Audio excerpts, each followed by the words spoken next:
City Kiran Kumar of సబ్కి Awaaz యొక్క general సెక్రటరీని. Of సబ్కి Awaaz మా శివ వడ్లమూడి గారు యుఎస్ లో ఉంటారండి, ప్రెసిడెంట్ గారు. ఆయన ఆధ్వర్యంలో ఈరోజు మెగా మెడికల్ క్యాంప్ ఇక్కడ జరుగుతుంది. ఎన్టీఆర్ గ్రౌండ్స్ ఏంటి, ఎన్టీఆర్ గ్రౌండ్స్, ఏఆర్ గ్రౌండ్స్ లో విజయవాడ వేదికగా, విజయవాడ కమిషనరేట్ వేదికగా ఈ కార్యక్రమం జరుగుతుంది. ఈ కార్యక్రమం ముఖ్యంగా పీడియాట్రిక్స్, జియాట్రిక్స్, నెక్స్ట్ నియోంటాలజీ, డెంటల్, ఐఈ, ఇలాగా అనేక రకాల ప్రసూతి వైద్య నిపుణులు కూడా, ఆబ్స్టిషియన్, గైనకాలజిస్ట్ అన్ని కూడా అనేక రకాల స్పెషాలిటీస్ ఎక్స్పర్ట్ డాక్టర్స్ వచ్చి వాళ్ళకి సలహాలు ఇవ్వడం జరుగుతుంది. ఎందుకంటే హోమ్ గార్డ్స్ అనేది are playing very vital role in society అండి.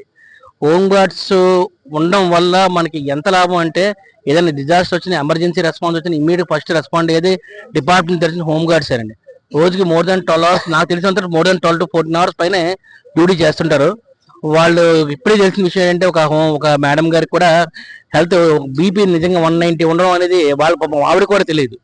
సో అలాంటి వాళ్ళకి ఏ రకంగా ట్రీట్మెంట్ తీసుకోవాలి, ఎలా ఫాలోఅప్ చెకప్ చేసుకోవాలి, ఏ మెడిసిన్ వాడాలి, ఎంత మేరకు వాడాలి అని చెప్పి క్లియర్గా సూచిస్తూ అడ్వైస్ చేయడం కూడా జరుగుతుంది. వీళ్ళు ఇంకొక అతి ముఖ్యమైన విషయం ఏంటంటే, ఈ కార్యక్రమం సక్సెస్గా జరగడం ప్రధాన కారణం అంటే సిపి గారు అండ్ డీజీపీ సరితా మేడం గారు అండ్ రమ గారికి అండ్ సుధాకర్ గారికి అండ్ మొత్తం అంటే క్రూ మెంబర్, టీం మెంబర్ అందరికీ మా తరపున ధన్యవాదాలు. అలాగే అగర్వాల్ యాజమాన్యాన్ని కూడా లాస్ట్ మినిట్లో చెప్పగానే ఇమీడియట్ గా ఒప్పుకొని ఇంతలా సహకరించి ముందుకు వచ్చి హెల్ప్ చేసిన వాళ్ళకి, and doctor Shyam, pathology department, labs కూడా వాళ్ళు కూడా వచ్చి ఇమీడియట్ గా సార్ కిరణ్ గారు ఇంత మంచి కార్యక్రమం చేస్తారు, మేము ఎందుకు చేయమని చెప్పి వాళ్ళు వచ్చి ముందుకు వచ్చి సహాయం చేశారు. వీళ్ళందరికీ మా తరపున, మా సంస్థ ఆఫ్ సబ్కి ఆవాజ్ తరపున ఈశ్వర్ ఈ కార్యక్రమం ముందు ఇనిషియేట్ చేసి విజయవాడలో ఎంతలా కష్టపడిన ఈశ్వర్కి ప్రత్యేకంగా ధన్యవాదాలు తెలుపుతూ, అండ్ అతి ముఖ్యంగా ఈ హోమ్ గార్డ్స్ శాలరీ విషయంలో కూడా మేము చిన్న ఒక ఇనిషియేటివ్ ప్రారంభం తీసుకొని వాళ్ళ సలహా తీసుకొని మేము శాలరీ రివిజన్ కోసం మేము సీఎం గారికి, డిప్యూటీ సీఎం గారికి, హోమ్ మినిస్టర్ గారికి, డీజీపీ గారికి లెటర్లు పెట్టడం కూడా జరిగింది.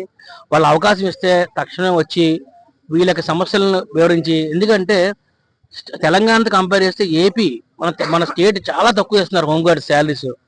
వాళ్ళు చేసే వర్క్కి, ఆ శాలరీకి నాకే పొంతం కనబట్టలేదు ఒక మానవుడిగా, ఇక్కడ పుట్టిన వ్యక్తిగా.